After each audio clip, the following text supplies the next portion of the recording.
Hey, magandang araw mga kaibigan. Bigyan ulit natin ng opinion reaction itong post ng Inquirer.net 21 minutes ago.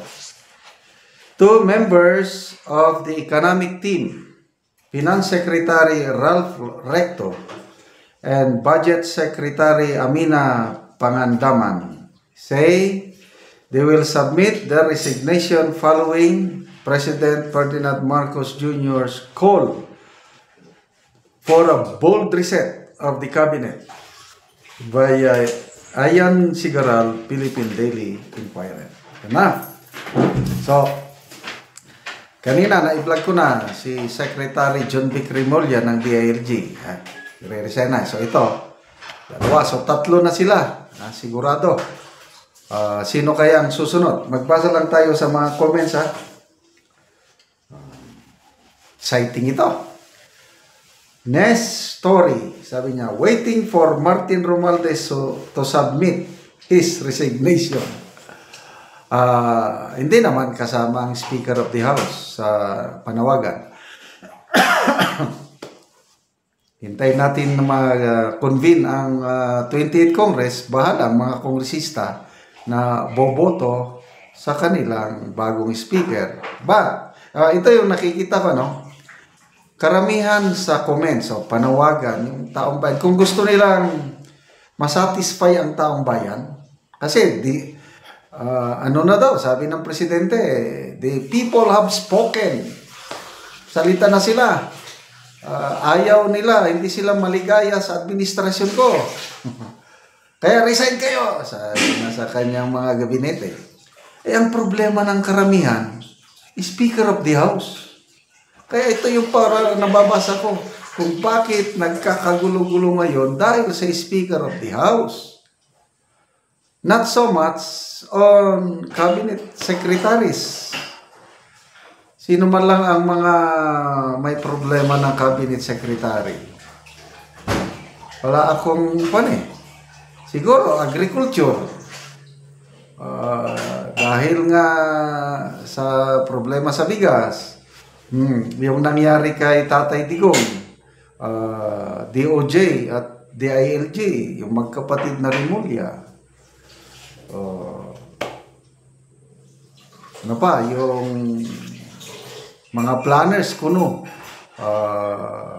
Secretary Anyo, yung napabalita lang ba na sino pa ang may problema na cabinet secretary? Wala masyado Ito, ang mga nababasa kong comments, kailan mag-resign ang Speaker of the House? Hindi naman niya kayang pa-resignin. Kailan, kung gusto niya, kung malakas pa rin ang leadership niya, influence niya, pwede siyang gagawa ng hakbang para mapalitan. Kagaya ng panahon ni PRRD. Sino yung speaker nun? Pantaleon Alvarez. Hindi na kurso na ng si Mayor Sara pa noon, Mayor Sara, makita mo yung galing ng Inday Sara natin. Gumalaw siya. Siya ang nag-convince. Pinausap niya, natanggal. Biglang speaker, inupo nila, sino pang umupo doon? Si Gloria Macapagal Arroyo ba? Tama. Maganda itong ginagawa ng Pangulo ngayon na mass resignation para kailan kung siyempre papalitan niya yung ayaw niya kailan nandyan pa rin si Speaker Martin Romualdez, baka magkakaproblema pa rin siya. Bakit nagkagulo-gulo ang ating budget, 2025 budget? Dahil yung BICAM nila, malaki talagang problema ng administrasyong ito, not so much on the cabinet secretaries, but dito, yung mga hinaing ng taong bayan is ang Speaker of the House. Okay? Waiting for Martin Romualdez to submit his resignation.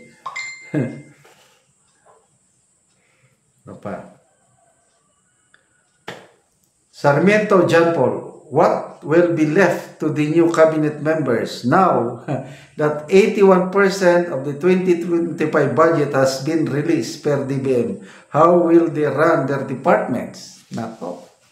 Kaya yung isinampang kaso sa Supreme Court, parang, I don't know, anong mangyari nun? Yung 2025 gaang kaso. Na-postpone na naman yung oral arguments, undefinite, unknown date. Sino ito? Max Callis. At huwag nyo nang i-reappoint si Mr. Taxman. Mr. Taxman to si Finance Secretary. Maraming nagre-reklamo nga. Yung PhilHealth. Siya yung utak. Finance Secretary, siya yung utak na kunin lahat ng mga savings. Kaya pinagkukuha kasama ang PhilHealth. Yeah. Pwede ito. Isang problema pala itong si Finance Secretary Recto. Baka hindi na ito i-reappoint. Ano pa? Yung increase sa tax ngayon, manonood ka ng Netflix. Nako, tataas ng bayad dahil may VAT na ang Netflix. Ano pa, yung mga ibang platform sa online. Maraming nagre-reklamo. Kaya ito nga, naalala ko, Mr. Taxman. Reklamo sila.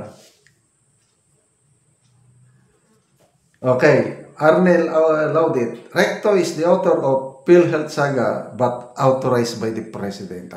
Wala rin. Yes, inapprove ng Presidente.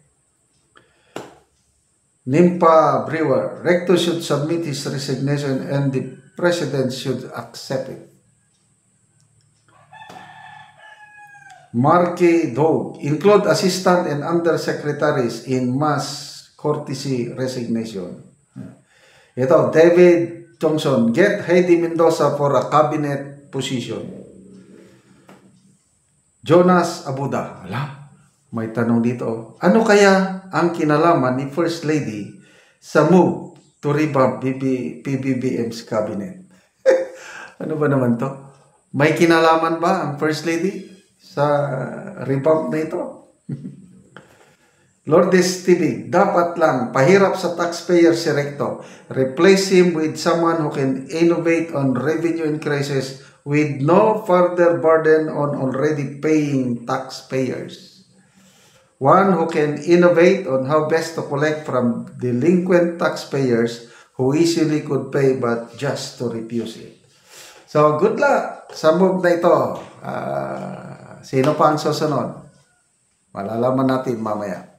Kaya salamat mga kaibigan sa inyong pagsubaybay sa ating channel. Nakakatulong kayo ng malaki sa tribong talandig ng Bukidnon. Dahil ang ating sweldo sa channel nito is pantulong sa tribo. Sa ngayon, namimigay tayo ng mga libreng yero at pako para ma-repair ang sira-sirang bahay ng tribong talandig. Panoorin nyo ang video na ito. Muna po ni ang balay nga among nakita nga nagkinahanglan og tabang.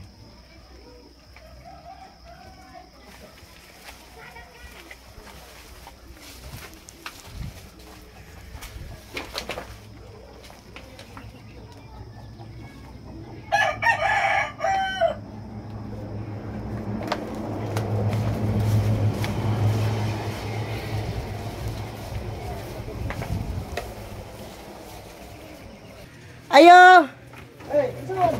Maayong buntag. Mayo. Dahil mo sa akong balay nga bala boslot na.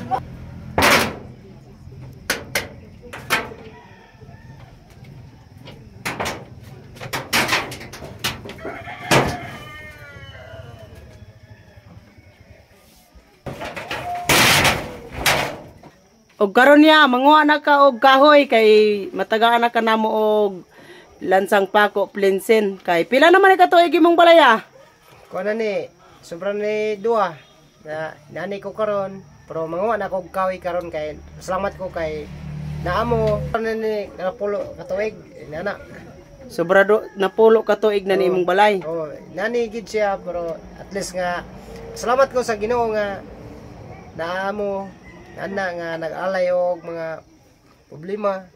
Bisag inani karon, pasalamat ko kay namo. Nana. Pasalamat ko kay namo.